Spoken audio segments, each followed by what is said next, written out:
കഴിഞ്ഞ ദിവസം വ്യാഴാഴ്ച വൈകുന്നേരം ഇസ്രയേലിൻ്റെ ഒരു പടക്കപ്പൽ യമനിൻ്റെ തീരത്തോട് അടുത്തു വരികയാണ്. യമനിലുള്ള ഹൂത്തികളുടെ കേന്ദ്രങ്ങളെ ലക്ഷ്യമാക്കിയായിരിക്കും ഇത്തരത്തിലുള്ള ഒരു നീക്കം നടത്തിയത്. എന്നാൽ ഹൂത്തികളുടെ അടുത്തേക്ക് പോകുമ്പോൾ അല്പം ശ്രദ്ധിക്കേണ്ടതുണ്ട്.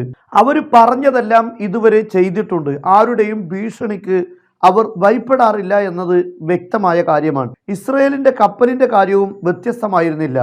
ഈ യമനിലെ തീരത്തേക്ക് അടുത്തുകൊണ്ടിരുന്ന ഈ കപ്പലിനെ വളരെ സമർത്ഥമായി അതിവിദഗ്ധമായി വളയുകയും അതിനെ ആക്രമിക്കുകയും ചെയ്തിട്ടുണ്ട് എന്നാണ് ഇപ്പോൾ യമനിലെ അവരുടെ മിലിറ്ററി സ്പോക്സ്മാൻ പറഞ്ഞിരിക്കുന്നത്. കൂടുതൽ വിവരങ്ങൾ അടുത്ത സമയങ്ങളിൽ വെളിപ്പെടുത്തുമെന്നും അദ്ദേഹം പറയുന്നുണ്ട്. അമേരിക്കയല്ല, ലോകത്ത് ഏത് വൻ ശക്തികൾ ഭീഷണിപ്പെടുത്തിയാലും ഹൂത്തികൾക്ക് അതെല്ലാം പുല്ലുവിലയാണ് എന്നാണ് ഇപ്പോൾ ബോധ്യപ്പെട്ടിരിക്കുന്നത്. കഴിഞ്ഞ ദിവസം അമേരിക്ക ശക്തമായ മുന്നറിയിപ്പ് നൽകിയിട്ടുണ്ട്. ഹൂത്തികൾ ഈ പണി തുടരുകയാണെങ്കിൽ അതിശക്തമായ ആക്രമണങ്ങൾക്ക് വിധേയമാകേണ്ടി വരുമെന്നാണ് അമേരിക്ക മുന്നറിയിപ്പ് നൽകിയിരിക്കുന്നത്. എന്നാൽ ഇതിലേറെ ഗൗരവമുള്ള മറുപടിയായിരുന്നു അമേരിക്കക്ക് ഹൂത്തികൾ നൽകിയത്. ഏതെങ്കിലും രൂപത്തിൽ യമനിനെയോ അല്ലെങ്കിൽ ഞങ്ങളുടെ സംവിധാനങ്ങളെയോ ആക്രമിക്കാനുള്ള ശ്രമം നടത്തുകയാണെങ്കിൽ അമേരിക്ക ചരിത്രത്തിൽ കാണാത്ത വലിയ തിരിച്ചടിയായിരിക്കും ഉണ്ടാവുക. മാത്രമല്ല, അമേരിക്ക ഒരുപക്ഷെ പ്രതീക്ഷിച്ചിരിക്കുന്ന തിരിച്ചടികളൊന്നും ആവില്ല നിങ്ങൾക്ക് ലഭിക്കാൻ പോകുന്നത്.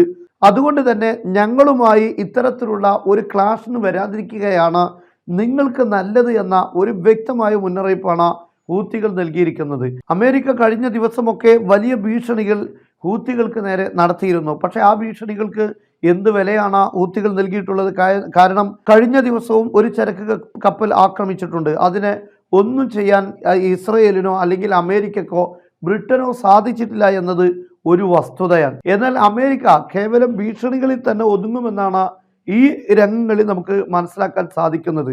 കാരണം യമനിനെ ആക്രമിക്കാൻ അമേരിക്കയെ സംബന്ധിച്ചിടത്തോളം ഇപ്പോഴത്തെ സാഹചര്യത്തിൽ, കാരണം തൊട്ടടുത്ത രാഷ്ട്രങ്ങളൊന്നും തന്നെ അവർക്ക് ഈ സൈനിക നടപടി സ്വീകരിക്കാനുള്ള സംവിധാനങ്ങൾ ഒരുക്കി കൊടുക്കാൻ സാധ്യതയില്ല.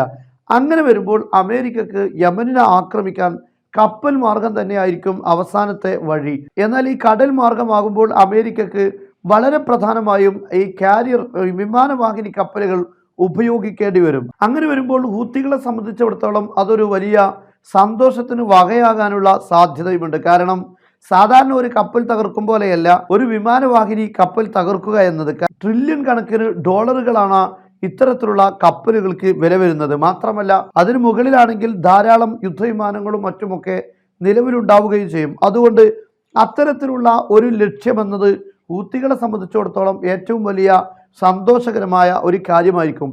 ഇത് അമേരിക്കക്ക് നന്നായി അറിയാം. യഥാർത്ഥത്തിൽ അമേരിക്ക ഹൂത്തികളുമായി ഒരു യുദ്ധം ആഗ്രഹിക്കുന്നില്ല.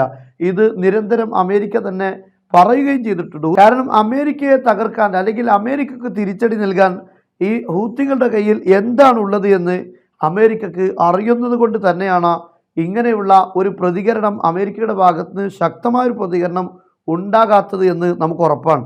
അമേരിക്ക പല രാഷ്ട്രങ്ങളുടെയും സഖ്യമുണ്ടാക്കി ഈ യമനിനെതിരെ ആക്രമണം നടത്താനുള്ള പദ്ധതി ഇട്ടിരുന്നു. പക്ഷേ അതൊന്നും വിജയകരമായില്ല. കാരണം ഹൂത്തികളെ സംബന്ധിച്ചിടത്തോളം ഒന്നും പേടിക്കാനില്ല. അവരുടെ ആയുധങ്ങൾ തകർക്കാൻ അമേരിക്കക്കോ അല്ലെങ്കിൽ സഖ്യകക്ഷികൾക്കോ കഴിയില്ല എന്ന കാര്യം അവർക്ക് ഉറപ്പാണ്. കാരണം ഇതെല്ലാം വലിയ ബങ്കറുകൾക്കുള്ളിൽ, അതായത് ബങ്കർ ബസ്റ്റർ മിസൈലുകൾ പോലും ഉപയോഗിച്ചാൽ തകർക്കാൻ കഴിയാത്ത വലിയ ഭൂഗർഭ അറകളിലാണ് ഉള്ളത് എന്നതുകൊണ്ട് തന്നെ അതൊരിക്കലും പോസിബിൾ അല്ല എന്ന് യമനിലെ ഹൂത്തികൾക്കറിയാം. അതുകൊണ്ട് തന്നെയാണ് അവർ വളരെ കൂളായി അമേരിക്കയും സഖ്യകക്ഷികളെയും ഒക്കെ വെല്ലുവിളിച്ചുകൊണ്ട് ഈ കപ്പലുകൾക്കെതിരെയുള്ള ആക്രമണങ്ങൾ തുടർന്നുകൊണ്ടിരിക്കുന്നത്.